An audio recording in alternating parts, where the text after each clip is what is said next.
Bismillahirrahmanirrahim. Assalamualaikum warahmatullahi wabarakatuh.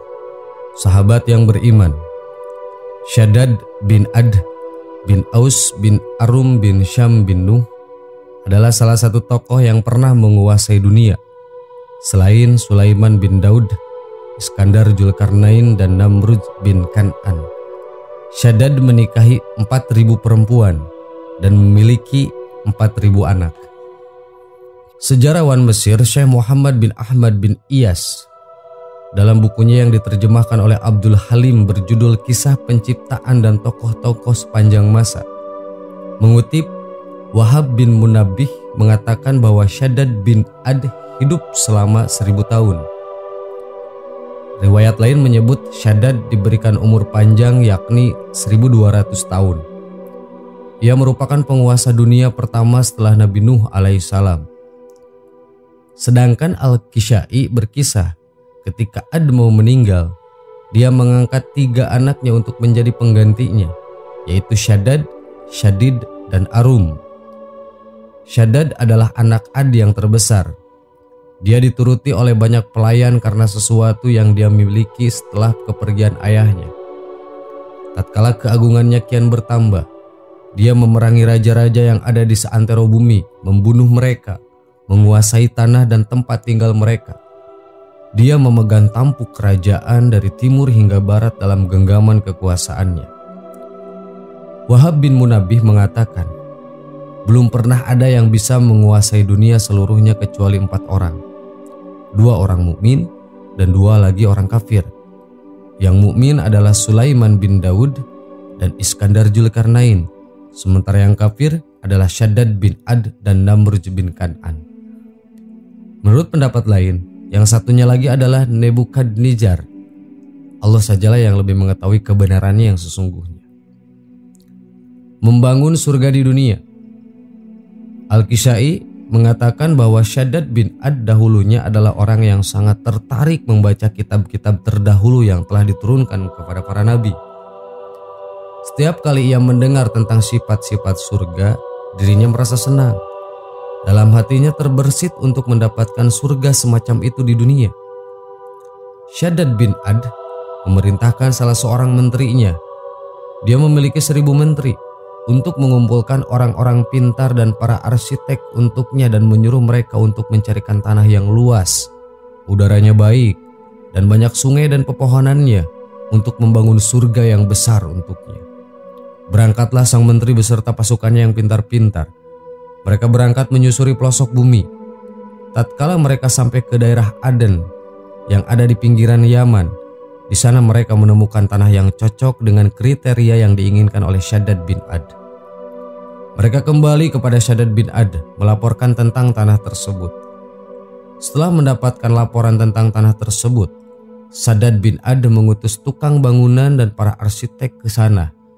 Mereka berkumpul di tanah itu, lalu mereka mengatur-atur dan membatasinya menjadi pola 4 sisi.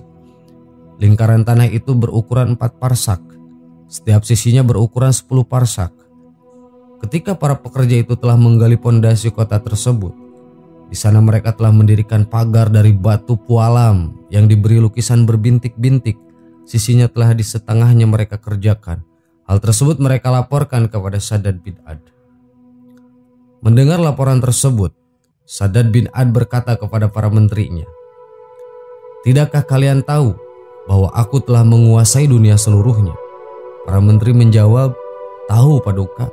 Dia berkata, "Aku ingin kalian membuat semua bangunan ini menjadi emas, perak, permata, mutiara, yakut, minyak kasturi, kafur, zafaron, dan perhiasan-perhiasan indah lainnya." Selanjutnya mereka pun mengumpulkan untuknya semua yang ada pada mereka dan apa yang ada di tangan orang-orang. Mereka pergi ke seantero dunia dan membawa semua yang telah dititahkan. Orang-orang mengerjakan semua itu dengan tabah. Semua pelosok mereka susuri untuk mendapatkan apa yang diinginkan oleh sang raja. Setelah semuanya terkumpul, mulailah para pekerja membuat bata dari emas dan perak. Kemudian bata-bata itu dipasangkan di atas batu pualam sehingga sisinya rampung dikerjakan. Setelah mereka merampungkan pembuatan pagar kota itu, mulailah di tengah-tengahnya mereka bangun gedung yang bahannya hanya terbuat dari emas dan perak. Untuk bangunan itu tiang-tiangnya mereka buat dari Jabarruj hijau dan yakut merah. Gedung itu mereka percantik dengan pepohonan yang terbuat dari mutiara, yakut, permata, dan sungai yang mengalir. Di sekitar gedung ditebarkan minyak kasturi, anbar atau minyak wangi dari ikan, dan kafur. Semua itu mereka bangun dengan kreasi yang menakjubkan dan sempurna yang tidak ada ditemukan bandingnya di dunia ini, bahkan setengahnya pun tidak. Al-Kisai mengatakan pembangunan kota itu memakan 300 tahun. Setelah pembangunannya selesai, hal itu dilaporkan kepada sang raja. Mendengar laporan tersebut, raja memerintahkan kepada para menteri, pembantu, dan punggawanya untuk memindahkan perabot dan wadah-wadah yang megah ke sana. Perintah itu mereka kerjakan selama 10 tahun. Setelah mereka selesai, Raja Shaddad beserta seluruh wanitanya, pelayannya, menteri, pembantu, beserta wanita-wanitanya dan para punggawanya berangkat ke sana dengan menggunakan tunggangan yang berpelanakan dari emas yang sempurna, hasil kreasi para arsiteknya. Ketika mereka sampai ke pintu kota itu, dan raja ingin masuk ke sana terlebih dahulu, tiba-tiba ada seorang malaikat yang diutus Allah kepada Shaddad. Malaikat itu berkata, "Hei Shaddad, jika engkau mengakui keesaan Allah, maka aku mempersilahkanmu untuk masuk.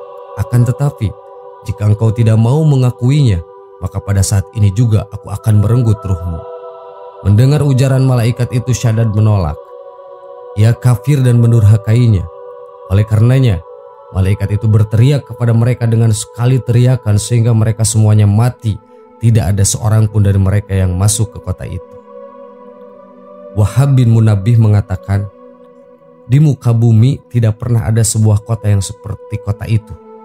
Allah berfirman, apakah kamu tidak memperhatikan bagaimana Tuhanmu berbuat terhadap kaum Ad, yaitu penduduk Iram, yang mempunyai bangunan-bangunan yang tinggi yang belum pernah dibangun suatu kota seperti itu di negeri-negeri lain. Quran Surat Al-Fajr ayat 6-8. Dalam hal ini para ulama berbeda pendapat. Asyadi mengatakan bahwa kota yang telah dibangun oleh Shaddad bin Ad hingga saat ini masih ada. Seorang laki-laki keturunan Arab yang bernama Abdullah bin Kilabah pernah masuk ke sana.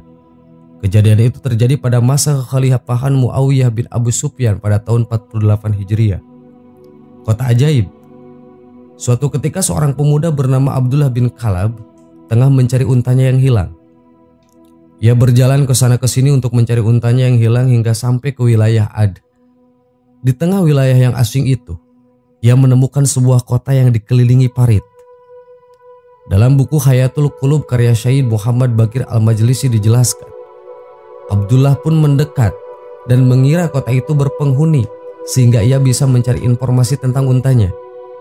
Namun setelah mendekat, ia tidak berjumpa dengan siapapun yang hendak di kota itu. Kemudian sampailah Abdullah di gerbang kota itu. Ia turun dari unta betinanya dan mendapatkan hewan itu. Abdullah kemudian mengeluarkan pedang dari sarungnya dan berjalan memasuki kota. Ia melihat dua gerbang lagi yang jauh lebih tinggi dibandingkan yang pertama yang ia ditemui siapapun. Gerbang itu terbuat dari kayu dupa, bertatahkan batu rubi berwarna kuning dan merah, memancarkan sinar ke area sekitarnya. Melihat pemandangan ini ia terpesona. Dibukanya pintu dan ia masuk. Ternyata ia menemukan sebuah kota lagi yang sama berkilau dan sama indahnya dengan kota pertama. Ia melihat sejumlah istana di dalamnya yang dibangun dengan pilar-pilar bertatahkan jamrud dan rubi. Semua istana memiliki jendela dan semua tersusun dari emas, perak, mutiara, rubi, dan jamrud. Gerbang istana ini pun serupa dengan gerbang di kota sebelumnya yang terbuat dari kayu dupa bertatahkan rubi. Lantai istana bertaburan mutiara, misik, dan saffron. Ketika memandang ke dalam dan tidak menemukan satu orang pun, ia menjadi ketakutan. Istana itu dikelilingi kebun yang ditanami berbagai pohon buah-buahan. Sungai mengalir di bawah pepohonan itu. Abdullah mengira taman ini serupa dengan surga yang dijanjikan Allah kepada orang-orang yang soleh. Abdullah pun bersyukur kepada Allah memberinya kesempatan memasuki surga di dunia. Kemudian ia mengambil mutiara, bisik, dan saffron sebanyak-banyaknya. Tapi dia tidak berhasil mencabut satupun rubi atau jamrud dari sana. Ia pun bergegas keluar menuju untanya dan pulang ke Yaman. Sesampainya di Yaman, Abdullah segera menceritakan perihal kota ajaib yang dikunjungi kepada teman-temannya. Dengan cepat, Kisah itu tersebar dari mulut ke mulut hingga sampai ke telinga Muawiyah melalui Ka'ab bin Akbar. Ka'ab pun menjelaskan kepada Muawiyah bahwa kota yang didatangi Abdullah mirip dengan cerita tentang kota yang dibangun Sya'ad putra Ad. Itulah kota Iram yang disebut Allah di dalam Al-Quran dengan sebutan tidak ada kota yang dibangun seperti kota itu. Betapa takjubnya Muawiyah ketika diberitahu ada seorang rakyatnya dari golongan muslim dengan wajah merah, rambut merah, perawakan pendek dan leher ramping dapat memasuki kota itu. Bahkan dapat masuk hanya untuk mencari untanya. Ibnu Babawih dalam kitab Al-Mu'ammirun menjelaskan, Hisam bin Sya'ad berkata, "Aku melihat batu di Alexandria yang berterakan tulisan. Tulisan itu berbunyi, aku adalah Shaddad, putra Ad. Aku membangun kota Jatul Imad. Tidak ada kota yang menyerupainya. Aku telah menggalang pasukan besar dan menaklukkan tanah demi tanah dengan kekuatanku. Dan kudirikan istana-istana Iram pada masa ketika tiada orang berusia tua atau mati. Dan batu-batu seperti bunga. Dan aku tenggelamkan ke lapisan ke-12 sehingga tak ada seorang pun yang bisa menyelamatkannya. Tetapi umat Muhammad akan mengeluarkannya." Letak kota Jatul Imad. Keberadaan Jatul Imad disebutkan dalam Al-Quran surat Al-Fajr ayat 17. Irama Jatil Ibad, yaitu penduduk Iram yang mempunyai bangunan-bangunan yang tinggi. Syekh Wahab Al-Juhaili dalam tafsir Al-Wajij menjelaskan Ad adalah masyarakat Ar-Rumillah yang terletak di Ar-Rubu Al-Khali antara Hadramaut dan Najran di arah timur Jazirah Arab. Nabi mereka adalah Hud. Suatu ketika Syekh Al-Basam ditanya ketika mengajar di Masjidil Haram tentang apakah itu Iram memiliki bangunan tinggi. Syekh menjawab, ia adalah negara Ad. Kaumnya Hud, ia terletak di Ar-Rubu Al-Khali yang dekat dengan Hadramaut dan Al-Ahqab. Itulah yang disebut An-Nufud atau Ar-Rimal yang merupai dengan gunung tinggi yang memiliki liuk-liuk. Sedangkan Syekh Umar Sulaiman Al-Asqar dalam Jubadatul Tafsir min Fathil Qadir menjelaskan, kaum Ad penduduk kota Iram, nama lain dari kaum Ad yang mempunyai bangunan-bangunan yang tinggi, penghuni kemah-kemah yang tinggi. Sahabat yang beriman, itulah kisah Shaddad bin Ad bin Aus bin Arum bin Syam bin Nuh. Semoga menjadi tambahan ilmu buat kita semua tentang sejarah-sejarah Islam. Semoga bermanfaat. Assalamualaikum warahmatullahi wabarakatuh.